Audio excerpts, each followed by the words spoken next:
So peacenik Donald J. Trump, very much in keeping with his first term as president, was saying this on the campaign trail. Michael Tracy pointed this out. It was about a month before the election. Trump says Israel should hit Iran's nuclear facilities. Yet another bold anti-war statement on his part. A terrifying blow to the deep state and military-industrial complex. So let's see what he said in his stand-up act. So what do you think about Iran? Would you hit Iran? And he goes, as long as they don't hit the nuclear stuff. That's the thing you want to hit, right? I said, I think he's got that one wrong. Isn't that the one you're supposed to hit? I mean, it's the biggest risk we have.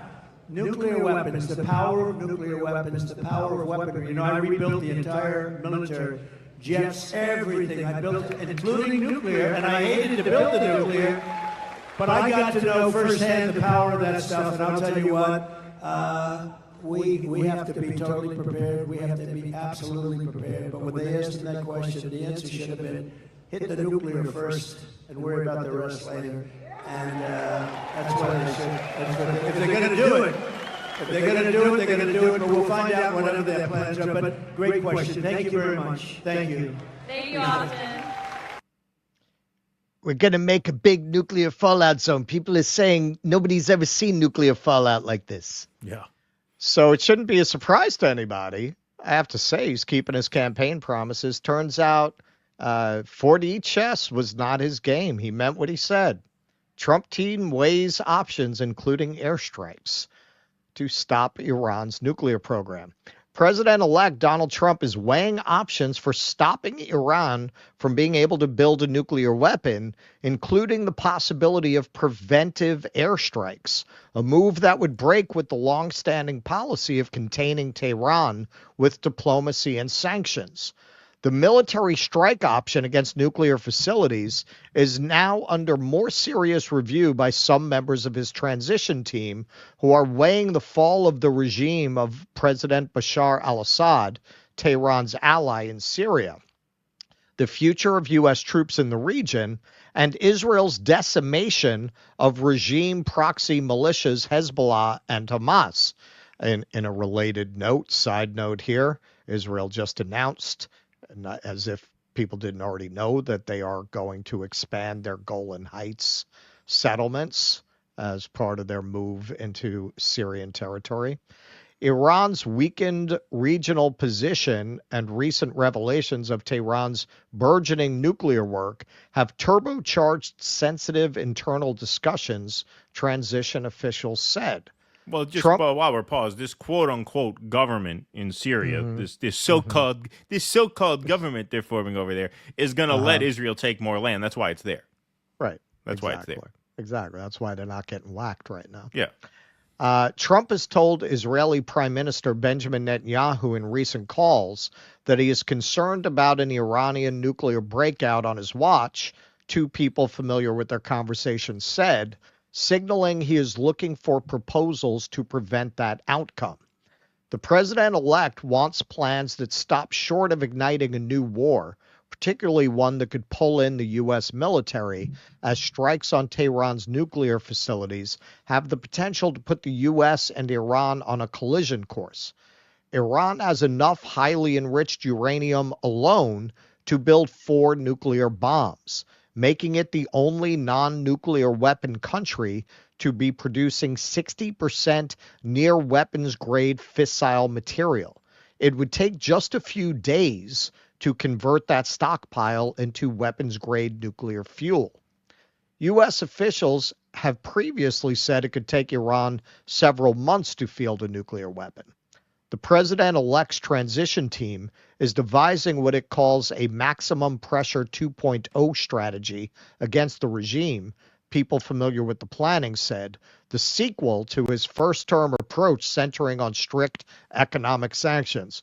If you liked the bloated military budget in the original, you won't believe what's coming next. This time, the president-elect and his aides are fleshing out military steps that could be central to its anti-Tehran campaign, though still paired with tighter financial penalties. Two broad options have come up in discussions, including in some talks that have taken place with Trump, four people familiar with the planning said. One path, described by two people familiar with the plan, involves augmenting military pressure by sending more U.S. forces, warplanes, and ships to the Middle East. The U.S. could also sell advanced weapons to Israel, such as bunker-busting bombs, strengthening its offensive firepower to take Iranian nuclear facilities offline. The threat of military force, especially if paired with U.S.-imposed sanctions that manage to cripple Iran's economy, may convince Tehran that there is no choice but to diplomatically resolve the crisis. The alternative path is to seek the use the threat of military force, especially if paired with U.S.-imposed sanctions, to drive Tehran into accepting a diplomatic resolution. That is the strategy Trump employed with North Korea in his first term, although the diplomacy eventually faltered. Well, there's a likely reason that you can't convince Kim to give up his weapons, and it's the same reason that Iran is not likely to give up their weapons. There was a case where somebody that we had a lot of tensions with agreed to give up his weapons in exchange for normalized relations and lifting of sanctions. His name was Muammar Gaddafi. He was the leader of Libya. This was back in 2003. How'd that work out for him? Oh. Here's a video of Gaddafi, we're not showing it, being sodomized with a sharp object, in case you are wondering whether Kim Jong-un is interested in Bolton's proposal for a Libya-style nuclear deal. You might remember our illustrious Secretary of State had a rather infamous reaction to Muammar Gaddafi being sodomized with a knife. Yes, we came, we saw, he died. Did it have anything to do with your visit? No, I'm sure it did. Yeah, she was real happy about that. So, yeah, I don't think Tehran's going to be giving up their nuclear program anytime soon. It isn't clear which option Trump, who has talked about avoiding a third world war and brokering deals with Tehran, would choose. While Trump has insisted that he seeks to avoid massive escalation in the Middle East, he told Time in an interview published Thursday that there is a chance the U.S. could go to war with Iran, partly because Tehran plotted to assassinate him. Crucially, Trump rarely delves into details about foreign policy matters until he is presented with finalized options and a decision needs to be made, former Trump administration officials say. Iran's United Nations mission didn't respond to requests for comment. Leaders in Tehran have long denied that they seek to acquire a nuclear weapon. The Israeli government also didn't respond to requests for comment about whether it would preemptively attack Iran during the Trump administration. But in November, after holding 3 calls with Trump, Netanyahu said he and Trump see eye to eye on the Iranian threat and all its components and the danger posed by it. Trump weighed the idea of preemptive strikes on Iran's nuclear program toward the end of his first term, former officials said, shortly after international inspectors revealed Iran's stockpile of nuclear material had grown. But Trump, after he left office, has since disputed he ever considered military action seriously, claiming senior defense aides developed war plans and pushed him to authorize a strike. It's what they call inside the CIA pulling a bay of pigs. Right. Trump aides and confidants supporting military options for his second term said the main idea would be to support Israeli strikes on Iranian nuclear facilities like Natanz, Fordow, and Isfahan, and even potentially have the U.S. participate in a joint operation. Many current and former Israeli officials say there are huge uncertainties of how successful Israel would be in mounting a solo attack on Iran's nuclear facilities, some of which are buried deep underground. Still, some of Trump's allies insist his first months back in office present him with the rare opportunity to counter Iran's nuclear buildup while the regime is in a weakened position. Now, Trump, I have always said, I truly believe that Trump doesn't like war. I think he finds it wasteful. I think that not being bred to politics, he's uncomfortable with being responsible for that level of death, maiming, and dismemberment. I think there's a big difference between New York real estate scumbaggery and the kind of scumbaggery expected from the leader of the United States. I think he does try to avoid that kind of thing, but I also think he's very lazy, and I think he's easily led by the people around him. So here, he did an interview with Patrick Bet-David, where I think this shows his basic instinct that, hey, I don't want to really get into trying to reshape Iran. And I think he genuinely feels that way. I don't know how much choice he's going to be given. What's going to happen to Iran with you by the end of your administration? I'm not asking. I would like to see Iran be very successful. The only thing is they can't have a nuclear weapon. Are you okay with the same administration and way of governing stays, or would you like to see it go back to the 70s when Shah's was running it and Iran was one of the top 3 countries in tourism? We can't get totally involved in all it. We can't run ourselves. Let's face it. Sure. Patrick, we can't run ourselves. You put sanctions, they don't have, the people are going to turn and flip on them. It's not going to be a... Okay. Now, one possibility, if you did have regime change that nobody's really talking about, there is a rather large and wealthy and powerful monarchist movement within the Iranian expat community that most of us who are not members of that community would not be aware of. But hey, sour for Trump. Do you think the Tehran regime should be overthrown and the Pahlavi monarchy restored in Iran? And this is the heir to the Pahlavi throne. Neo Berg, which is a pretty big account. If you see, it's got 166,000 views. It's 2028, and President Donald Trump is on a state visit to the newly liberated Iran, warmly greeted by His Majesty Reza Shah II. This scenario is far more likely than you think. And here's something with the hashtag King Reza Pahlavi, comparing how much better things would be under the Shah than it is under the current regime. So go one slide back. So that's an AI rendering, obviously. That's AI. That's pretty good. Of course, yeah. That's not bad. It's pretty good. Hey, as I discovered when I did my Slapshot video, this stuff is pretty advanced at this point. It even picked up on the painting style for Hillary Clinton on my Dorian Gray joke.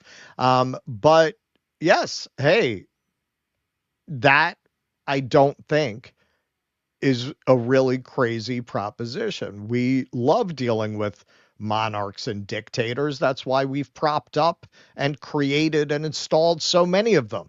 It's much better than democracy. Democracy, they might vote against your corporate interests.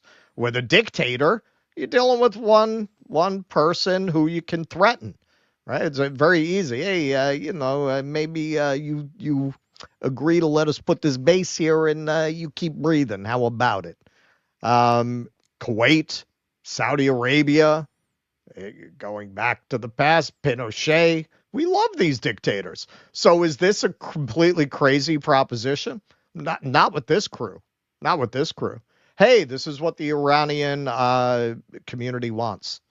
They want a restoration of their royal family. That's what they'll say. This is what the Iranians are demanding. Yeah, I mean, it's I can't even bother really speculating at this point. Like you said, Trump seems to talk as though he's hesitant to pull that trigger. But then again, the forces around him are not the kind of people who like taking no for an answer. And he's not the kind of guy who ultimately, I mean, as crazy as this sounds, when push comes to shove, he's more conflict averse than people know him for. And I know that sounds very strange because people know him as this very hostile brawler and fighter, and he definitely has a resilience about him. You can't take that away from him, given everything put in his way on this path to the second term. But, also, striking their nuclear facilities now, I mean, that would always hit hard, but especially now. I mean, this is the thing. Heading into the Trump term, too, you're talking about a completely different world. This is not 2017 anymore. You know, now you have Israel on the march, right? The wheels are in motion, especially now. I mean, we're talking about, we did the segment last week, or on Thursday, where Massey said the timing is not a coincidence, the toppling of the Syrian government. Also, you did that piece with the Wesley Clark list. I keep thinking of that. Well, Iran is the last country on the list. Well, obviously, yeah. I mean, if you zoom out, they obviously have plans to do this, and they're not going to stop until it's done. The question is, will they try to execute that within these 4 years?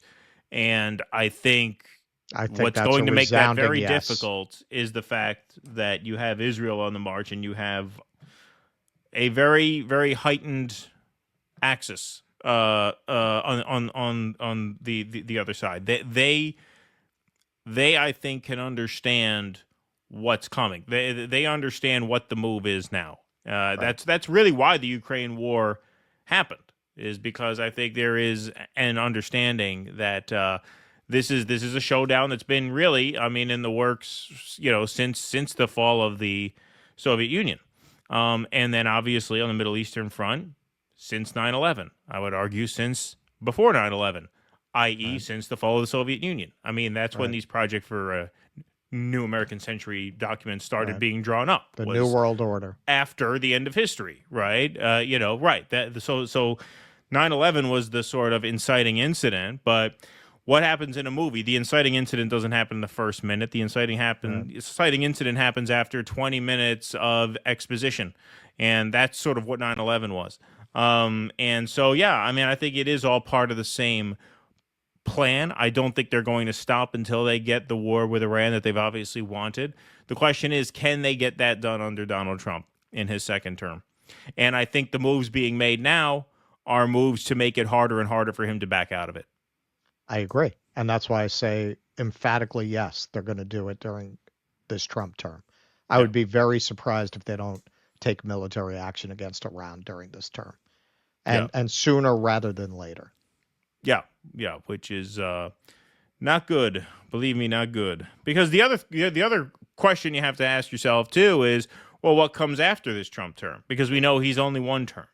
So depending on how things go, do you get Trump's ideological successor in there, which we assume is going to be Vance at this point? You could never know for sure, but that's a safe assumption to make. Or does Trump fuck it up so bad that you get one of the Democrats back in?